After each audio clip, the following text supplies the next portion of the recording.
हे लोकांना माहिती आहे की कशा पद्धतीनं कारभार या शहराचा त्यावेळेला करत होते. पण गेल्या 5-6 वर्षामध्ये काय झालं हे जनतेकडनंच की जनतेचा कानोसा तुम्ही घ्या म्हणजे आपल्याला अंदाज येईल. काय बाकीचे जे पक्ष होते त्या बाकीच्या पक्षाने देखील त्याचा उठाव केला पाहिजे होता, पण त्यामध्ये सुद्धा कुठे उठाव केलेला नाही. मी बाहेर राहून एकटा विरोध करणं किंवा उठाव करणं ह्याच्यामध्ये काय त्याच्यामध्ये मार्ग निघाला असता असं वाटत. चिपळूण नगरपालिका इलेक्शन झाल्याने एक गाणं गाजतंय, ओनली रमेश भाई, दुसरा कोणी बी नाही. आता खऱ्या अर्थाने चिपळूण नगरपालिका निवडणुकीला रंगत आले, कारण का माजी आमदार रमेशभाई कदम स्वतः नगराध्यक्ष पदाच्या रेसमध्ये आपल्यावर भाई स्वागत आहे. सगळ्यांना प्रश्न पडलाय, पूर्ण महाराष्ट्राला प्रश्न पडलाय की भाईने हा निर्णय का घेतला. 14 पासून त्याचपर्यंत मी कुठच्या डायरेक्ट निवडणुकीच्या प्रक्रियेमध्ये नव्हतो. काय फक्त जे उमेदवार पार्टी देईल त्या उमेदवाराचं काम करणं एवढंच फक्त मर्यादित काम होतं. पण आता चिपळूणचे काही नागरिक की त्यांचा राजकारणाशी काही संबंध नाही अशा नागरिकांनी ज्यावेळेला निवडणूक जाहीर झाल्यानंतर माझ्याकडे आली आणि मला सांगितलं की बाबा भाई यावेळेच्या निवडणुकीसाठी तुम्ही नगराध्यक्षपदाला उभं राहिलं पाहिजे. तुम्ही म्हटलं आता 2014 पासून मी या प्रक्रियेमध्ये नाही आहे, तर नाही म्हटलं की बाबा गेले 8 वर्ष नगरपालिकेमध्ये ज्या पद्धतीनं कारभार सुरू आहे आणि ज्या पद्धतीनं आता ज्या परिस्थितीमध्ये नगरपालिका आहे यामध्ये तो लाईनअप करण्यासाठी किंवा योग्य लाईनवर आणण्यासाठी तुमच्यासारखा कोणतरी अनुभवी माणूस त्या ठिकाणी असला पाहिजे. आणि म्हणून मग मी काही लोकांना किंवा कार्यकर्त्यांना विचारलं किंवा असं मी नागरिकांचं म्हणणं आहे तर मी त्याच्यामध्ये काय करायचं, तर ते म्हटलं तुम्ही बेलाशे उभं राहायला पाहिजे आणि आज ती तशी परिस्थिती आहे. आणि म्हणून मग मी ते निवडणुकीला उभं राहण्याचा निर्णय हा नागरिकांच्या सांगण्यावर नाही घेतला. आणि मला निवडणुकीच्या प्रक्रियेमध्ये आता उतरायचं नव्हतं, दुसऱ्या उमेदवाराचं काम जेवढं जमेल तेवढं करायचं होतं. तुम्ही आता म्हणाला की 8 वर्ष जो प्रशासकीय कारभार सुरू आहे, जनता तुमच्याकडे आल्याने जनतेने तुम्हाला सांगितलंय, काय वाटतं भाई म्हणजे त्यावेळीची म्हणजे 8-9 वर्षापूर्वीची नगरपालिका आताही नगरपालिका काय पाहतो. म्हणजे कसं आहे, अनेक नगराध्यक्ष होऊन गेले. या नगराध्यक्षांनी नगरपालिकेचा जो कारभार अत्यंत चांगल्या प्रकारे केला.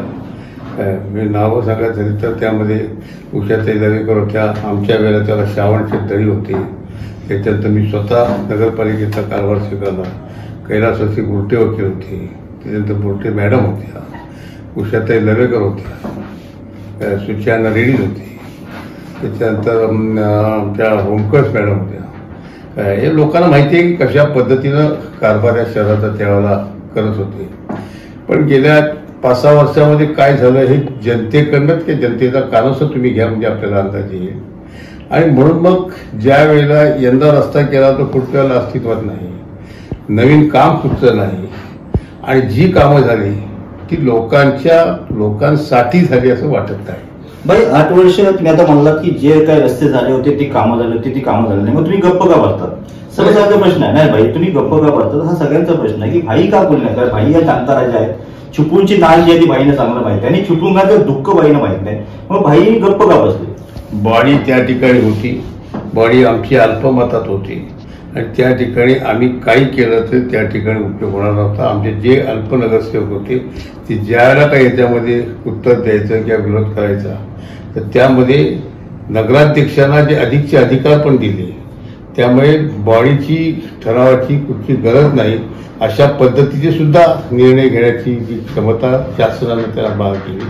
त्याच्यामुळं एक खांबी तंबू त्या ठिकाणी निर्माण झाला आणि म्हणून मग त्याला काही प्रशासनी जबाबदार आहे. आणि विरोधी पक्ष एकटा आमचाच पक्ष होता असे भाग नाही.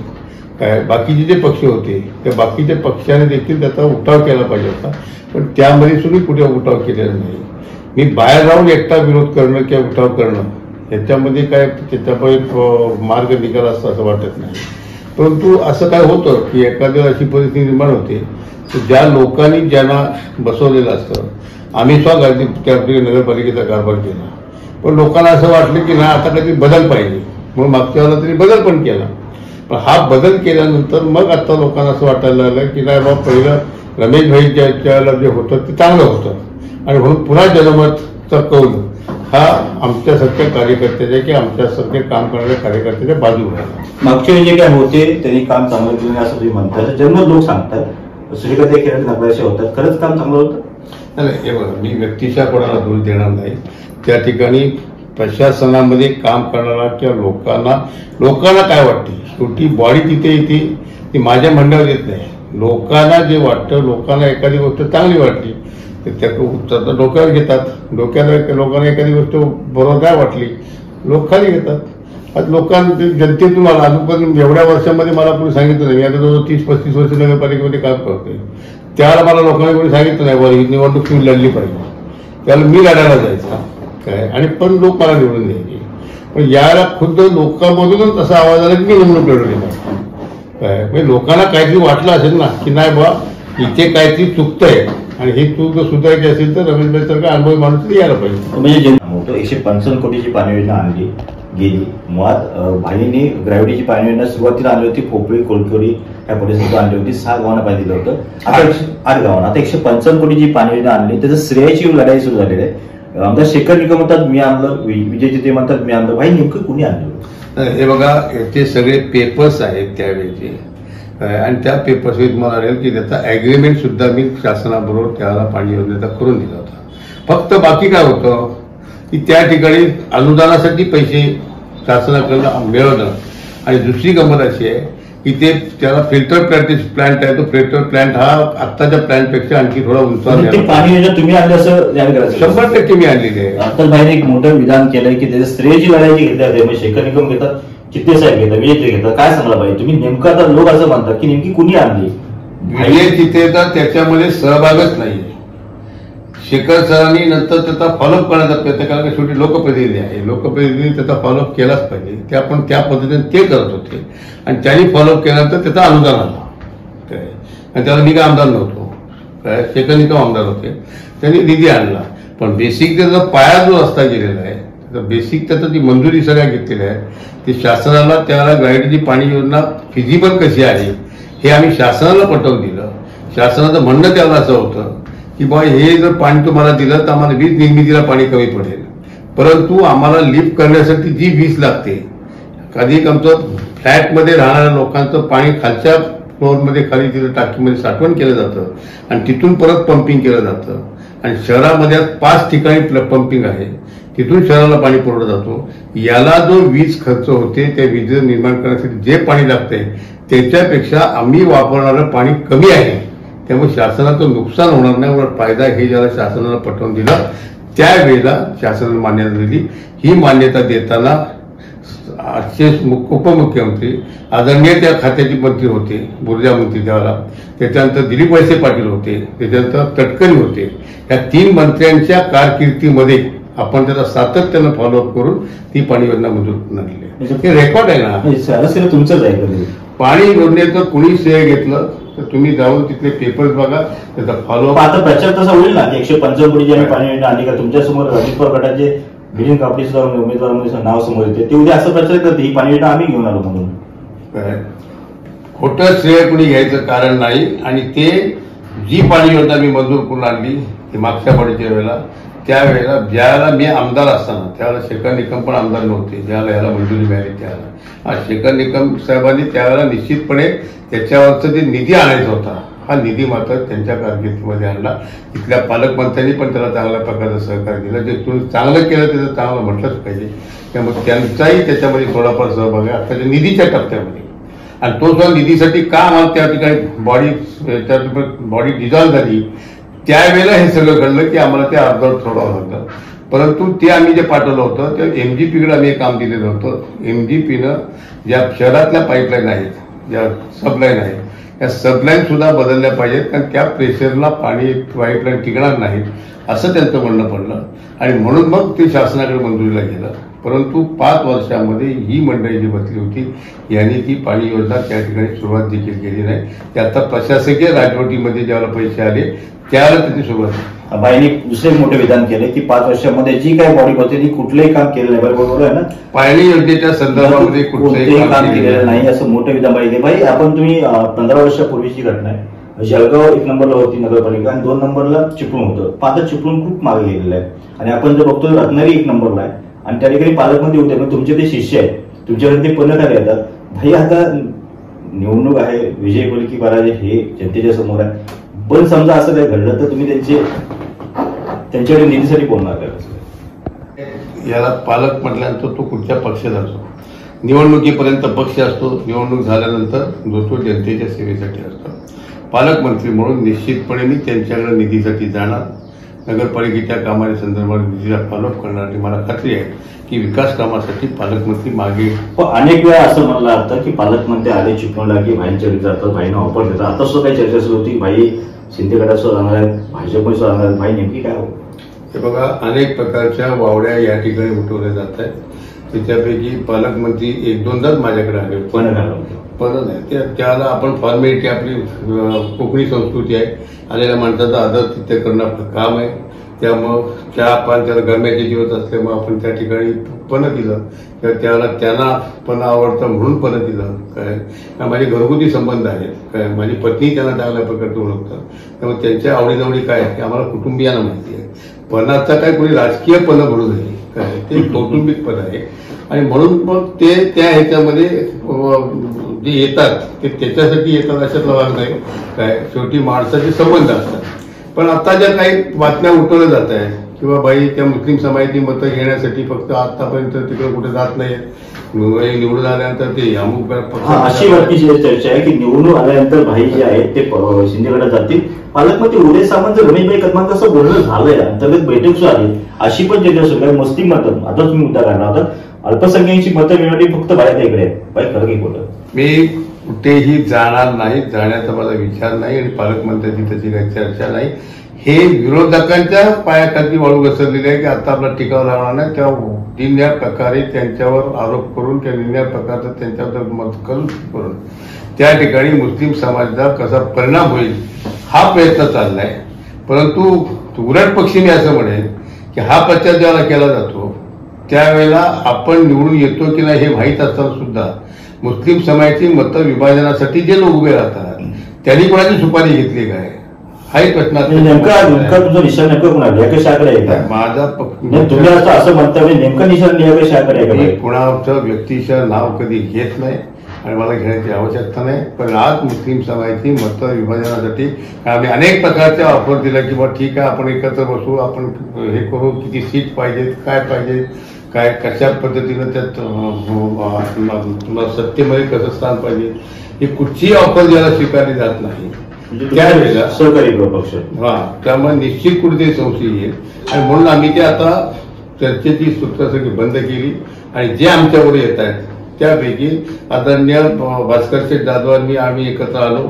एकत्र आल्यानंतर त्यांनी चर्चा केली, दोघांची मदत जुळली, लोकांची मतं जुळली आणि आम्ही आमच्या सीट वाटप संदर्भ करण्याचा निर्णय घेतला आणि निश्चितपणे त्याच्यामध्ये चांगल्या प्रकारचं प्रशासन नगरपालिकेमध्ये चांगल्या प्रकारचे लोक त्या ठिकाणी निवडून येतील आणि लोकांच्या अपेक्षेप्रमाणे नगरपालिकेचा कारभार. आता डिक्लेअर केलं की चिपळूणमध्ये उबाटा आणि शरद पवार गट हे एकत्रपणे निवडणूक लढवणार आहेत आणि एकत्र पाहिलं तर काँग्रेस होती का त्यांना तुम्ही इथे बोलला होता की काय गोष्टी होत्या पण एकत्र आले नाही. यापेक्षा असे म्हणतात की आता पुनर्च इलेक्शन झालं नाही, आता ते पायऱ्या भाईचं ऍक्टिव्ह झाले आणि आता पायऱ्या पण जाता येणार नाही.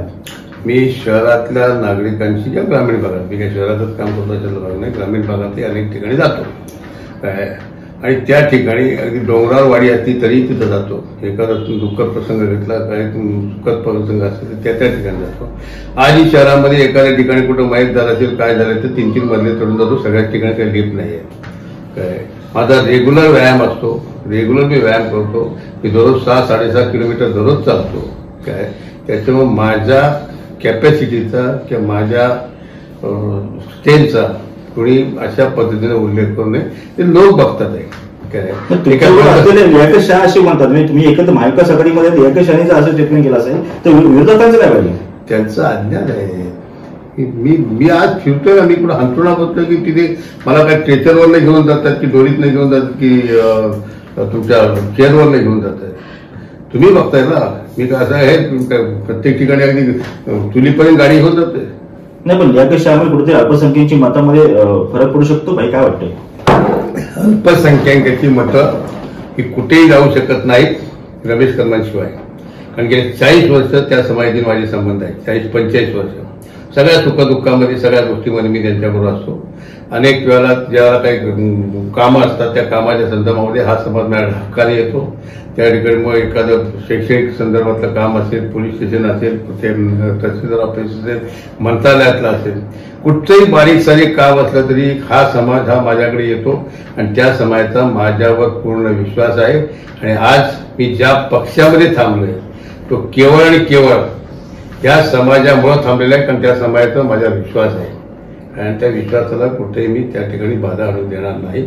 आणि म्हणून तो समाज नाही म्हटलं तरी 90-95% निवडणुकीमध्ये माझ्या बरोबरच राहणार, मलाच मतदान करणार. भाई आपण तर पाहिलं या ठिकाणी भाजपमध्ये सुद्धा राजकीय सत्र भाई प्रशांत यादवचा पराभव जो आहे त्याच्यावरती असं म्हटलं जातं की रमेश भाईंनी शेवटच्या काळामध्ये कुठेतरी दुर्लक्ष केलं, मग यादवांचा पराभव झाला आणि ते यादव भाजपमध्ये गेलेले आहेत.